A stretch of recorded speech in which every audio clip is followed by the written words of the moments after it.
So one of the things I'm really grateful for, besides being here to talk to you, is that I'm not following that guy. That looks like it's going to be a great presentation this afternoon. He's very dynamic. Another thing that's fun for me is not too often that I get to be the opening act for Alex Vetter, who's coming up here in a moment. In my presentation, what I want to do is qualify a couple things. By 59-minute car sale, I mean the time between when the customer says, yes, I'm interested in buying that vehicle, until they're driving off the lot. What I hope to do today is maybe challenge your thinking and have you consider some different business models, some different ways to look at how we can serve customers. So why does speed matter? Why is it important? The first thing I would say is that the technology that was supposed to give all of us free time has let us down. Our customers don't have enough time. In fact, they're busy all the time. They're busy to the point of being frantic. Time continues to be our most important resource. I'd like everybody to help me here. We're going to count to 3, 1001. Let's go. 1001, 1002, 1003. If you were trying to open a mobile app and it took that long, half of you would have been gone. That's how impatient we are. We won't wait 3 seconds for that little miracle in our pocket to load a website. So time is speeding up for us. There are influences outside of the car business that affect consumers' expectations. Last quarter, Quicken Mortgage passed Wells Fargo as the largest mortgage originator in the country. You can get pre-approved for a mortgage in 8 minutes on your mobile phone through Rocket Mortgage. Again, people's expectation of how fast things should take is changing. Everybody's familiar with Amazon and their one-touch button. Here's what I didn't realize doing a little research. This is 20 years old. 20 years we've been used to this. And you know, there's all kinds of things being bought with Amazon and One Touch. This is a $99,000 diamond. I talked to Amazon. They do sell $100,000 diamonds with one click, which makes me think that there's some guys out there that are really in love or really in trouble, one of the two. Just as a side point, you know, I did a little more research. Last Christmas, between Thanksgiving and Christmas, whatever that kind of 40-day period is, Amazon sold 12,000 carats of loose diamonds online. Now, when you think that one click is about as good as you can get, Domino's came up with something else. Once you enter your information, credit card, and the type of pizza you like, all you have to do is open the app.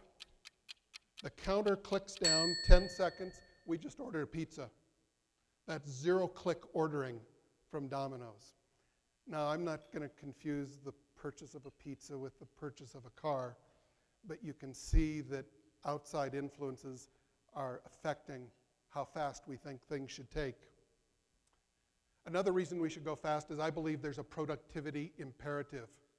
If you don't think that you're going to have to work harder and sell more to make about the same amount of money next year, I would beg to differ with you.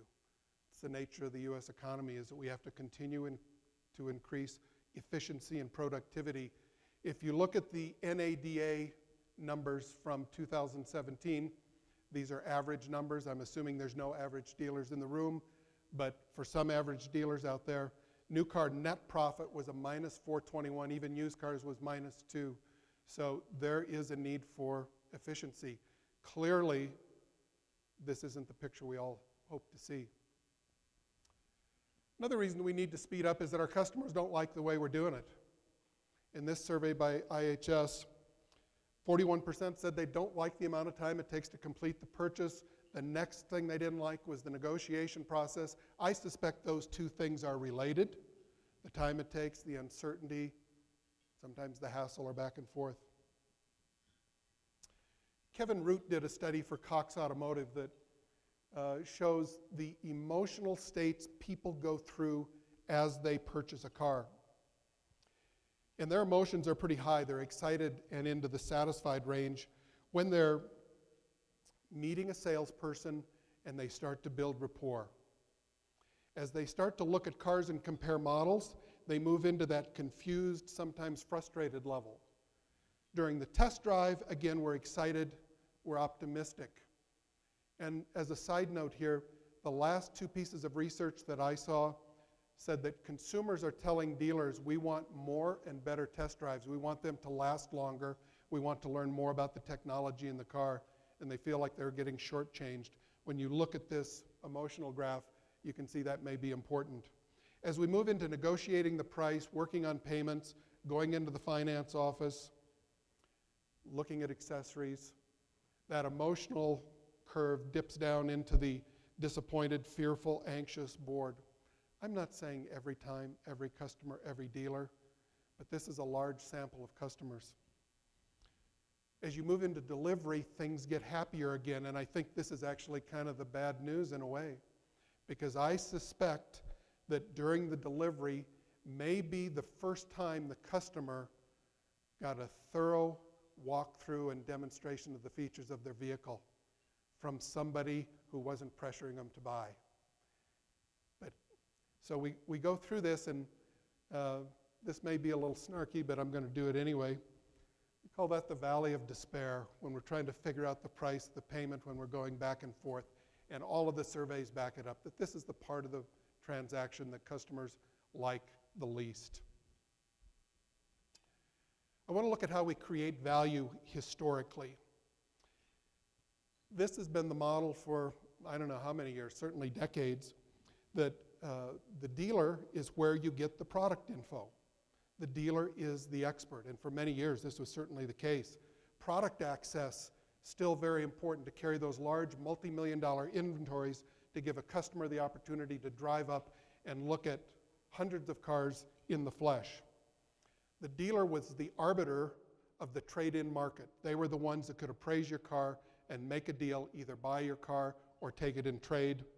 The providing of financing, another way that dealers provide value. And then finally, a convenient location, the very expensive real estate to have a building, have all of this inventory, and have it near some major highways. I think that's changed. I don't think we add as much value in product information. Customers spend 12 hours online. The dealer isn't the only place to get good product information. It's hard to add a lot of value just with unique knowledge. Certainly the product access is a big deal. Trade-in, there's more than one place now you can go online, get an accurate value for your trade that's backed up by a check. Now, I know the dealer facilitates most of those, but again, the dealer isn't the only arbiter of what a used car is worth. Financing, there's no shortage of banks, credit unions that are advertising online or are trying to deepen their relationship with their banking customers to provide financing. So I'm going to suggest maybe a different value proposition. Product access for sure. Having the right product at the right price at the right time, being able to give test drives and demonstrations. And then a simplified transaction, thinking back to what consumers are going through right now in terms of busy lives, expectations from other industries outside of automotive, and then convenience. And you heard this yesterday from some of the speakers about the importance customers are placing on convenience, and to use what's become a little bit of an overused word, taking friction out of the process. So I challenge you to think a little bit about the value proposition you're offering today. Is it heavy on convenience? Is it simplified? Is it easy? Does it take time out of the transaction? Let's review here just real quickly. So people lead these frantic lives. Retail outside of the car business is teaching our customers how fast things should happen. Dealerships clearly need to be more productive, particularly as we see the SAR start to level out. In terms of being more productive, I worked for a guy who's really a wonderful dealer, and I remember 3 years ago, things were just flying high, and he gave a speech to our management group, and he said, I'll just tell you guys this. The tide is high, we're doing great, I'm proud of all of you. Just remember the rocks are still down there, and when the tide goes down, I want you to be ready. And being more productive is being ready. Customers are yearning for a better way. Survey after survey said they don't like the amount of time it takes. They don't like the uncertainty and the back and forth of negotiation. And I think our value equation is changing. So how do we go faster? This will be the challenging part. Stop arm wrestling with your customers. Stop negotiating. And I know that's radical to some of you. I know there are one-price dealers in the Denver market. But even though this is different than the way we've always done it, it's not controversial anymore. Ed Mullinax started this in 1975. Wes Rydell was right behind him in 1976. There are more than a handful of very profitable, very successful dealers that are selling cars faster and also gaining some other benefits. We have a system for providing financial products to customers, important financial products to customers, that I think is a little bit broken. And I think that what's broken about it is that we have 8 lanes of traffic merging into 2, and there's no way to ever make that go faster. And so while these products are important, the counseling of the customer is important, there's no way to make it go fast. And this is one of the areas customers complain about. Why does it take me so long to give you my money? I've spent 12 hours online researching. I worked with your salesperson. I took a test drive. We got through the payments and all of that. And now I'm going to wait in line to give you $50,000? They don't understand it, and that's primarily because of what they're experiencing outside of the car business. I don't wait anymore. We advocate a single point of contact, one person doing the whole transaction.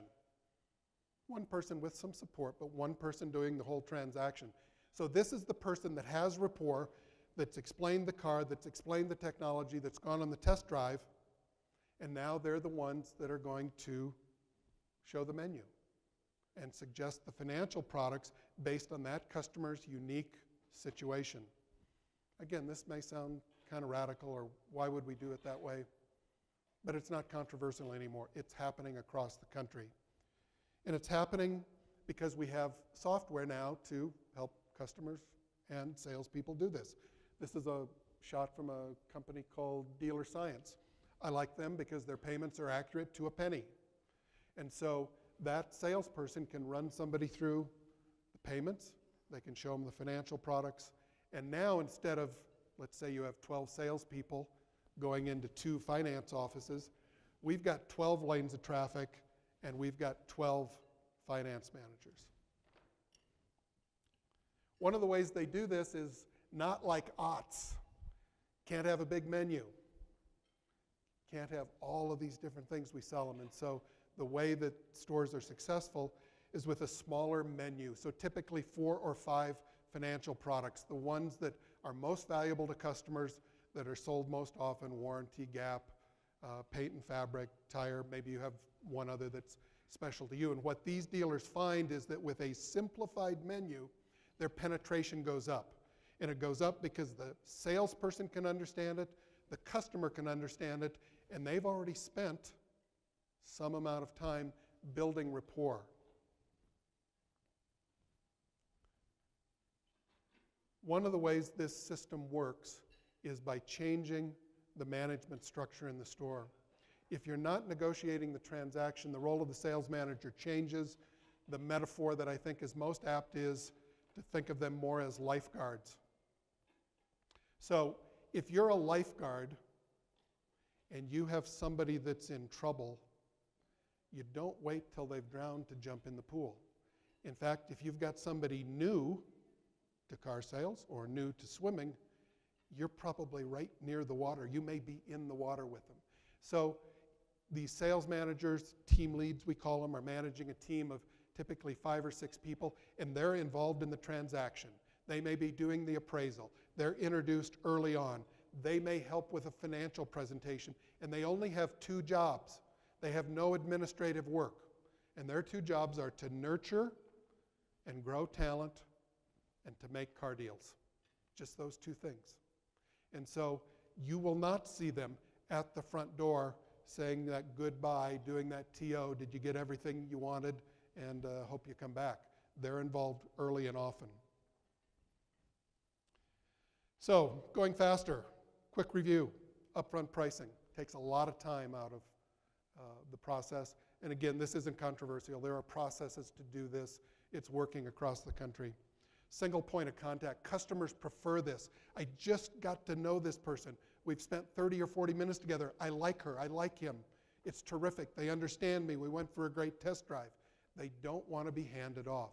So with the technology and process, we can make that single point of contact kind of like the person at the Apple store, where they're going to sell you the computer and they're going to take your money and everything's going to happen right there. We need to have software to speed the process. This is getting better by the minute, the e-commerce software that works in the store and on the website. And then the last thing is to change the HR structure so that you have a team lead that's actually a manager as opposed to an administrator. Some of the benefits. Let's look at revenue per employee. Last year, the average dealership, about $870,000 of revenue per employee. We'll compare that to somebody who's actually pretty good at efficiency, and that would be Amazon at $1.4 million. Aaron Kerrigan did some research with NADA, CSI Market, and what they found is that one-person dealers are much more efficient, and their revenue per employee is pretty high. Second benefit is happy customers. People like doing things fast. They like dealing with one person. They don't like uncertainty. Yes, they want a fair value. Yes, they want a good deal. But customers are happier. The experience is better when you can go fast and you're transparent. The other thing that this business model does is it gives you access to a whole new group of employees. I used to laugh at that slide, because, okay, those are millennials, they're always on your phone. And then I realized that the groups I'm speaking to, which typically aren't millennials, they're all on their phones doing the same thing. We kind of live on our phones now.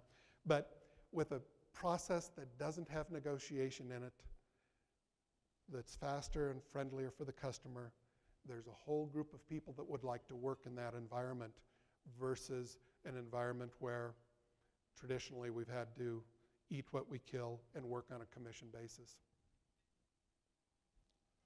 So this gives us a whole new employee profile that we can start to talk to. The last thing I think is the benefit is it prepares you for the future.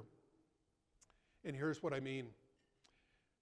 Glenn Mercer, in the last survey he did for NADA, a very good book called Retail 2025, said that by 2025 we're going to be about done with negotiating. There's just too much information out there. There's too much transparency.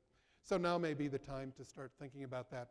The second thing is that as e-commerce becomes a bigger part of the shopping journey, it's going to be hard to imagine that e-commerce leaders are going to insert the uncertainty of negotiation into an e-commerce model. Can you imagine Amazon thinking that they could sell more if only the prices were uncertain and you had to go back and forth? I don't think so. So here's what I will leave you with. Whether you believed anything I just said, whether any of it made sense, here's the one thing that I'm sure of. Faster, simpler, easier is going to win. And I know that because it's won in every industry outside the car business. So thank you for listening to me. As I said, great pleasure to be the opening act for Alex Vetter, who's next, and I'll be around for the rest of the show. And a couple quick questions, because if you don't mind, No. what's stopping? What's the holdup? And obviously, first thing that comes to mind is the expertise that an F&I specific person has. Can we bring everyone up to speed? Yeah, so in the stores that are doing this successfully, they train people. The one that comes to mind that we work closely with in Minneapolis has 10 weeks of training for salespeople. The other thing that's key to that is that team lead role. So you've got an expert there. So on day one, is somebody great at selling F&I? No. But they've got an experienced team lead who's going to walk them through it. They've got that backstop. Okay, and again, it makes some great comments and some great points to take home are meeting expectations from outside influences. I mean, when we start to get used to ordering from pizzas to diamond rings at that speed, then it really crushes it. The other thing, though, to always keep in mind as I've recently gone through the process is the amount of paperwork involved, which is outside the dealer's influence. So sometimes explaining expectations, all of the regulatory signatures required. Yeah, I think that where the opportunity is there, and the only two, I know there's a lot of software being worked on, but the two great systems I've seen are both developed by dealers actually right now. Champ has a pretty good system. Walzer in Minneapolis has a good system. It's actually a third one, AutoNation. And so where we get to single sign-on, meaning once a customer puts their information in and never gets entered again, that's where the key is in this reducing the amount of time it takes to do the paperwork. Yeah. And then also even just going back to the order of your presentation in terms of the need for this, it was interesting that the consumer aspect was farther down the list. I've always perceived that to be the most important reason, and I know you kind of referred to it early on, but. Yeah, so all of this is, of course, driven by consumers. And one thing we know for sure is they're getting less and less patient, and they're putting more and more of a premium on convenience. This year, for the first time in history, more meals are eaten outside the home than they are inside the home. That's because people are busy and they want convenience. And so the same thing is affecting our industry. Okay. Alan, great retailer, a great retail experience. Thanks so much for sharing your experiences. Really appreciate it. Thank you. Thanks so much.